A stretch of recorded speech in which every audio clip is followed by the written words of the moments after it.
Icon star Allu Arjun హీరోగా, Rashmika Mandanna heroine గా దర్శకుడు సుకుమార్ తెరకెక్కిస్తున్న అవైటెడ్ భారీ చిత్రం పుష్ప 2 కోసం అందరికీ తెలిసిందే.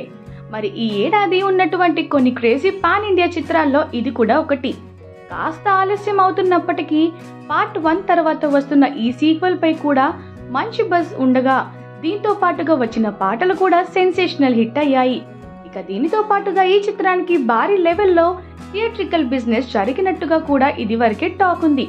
అయితే ఇప్పుడు కన్నడ రైట్స్ కి సంబంధించిన లేటెస్ట్ బజ్ వినిపిస్తుంది.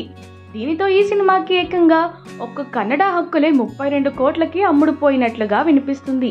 ఇది టాలీవుడ్ నుంచి వచ్చిన సినిమాలో ఒకదానిగా బిగ్గెస్ట్ డీల్ గా తెలుస్తుంది. మొత్తానికైతే పుష్ప 2 పై హైప్ మామూలు లెవెల్లో లేదని చెప్పాలి. ఇక ఈ చిత్రానికి దేవి శ్రీ ప్రసాద్ సంగీతం అందిస్తుండగా మైత్రి మూవీ మేకర్స్ వారు నిర్మాణం వహిస్తున్న సంగతి తెలిసిందే.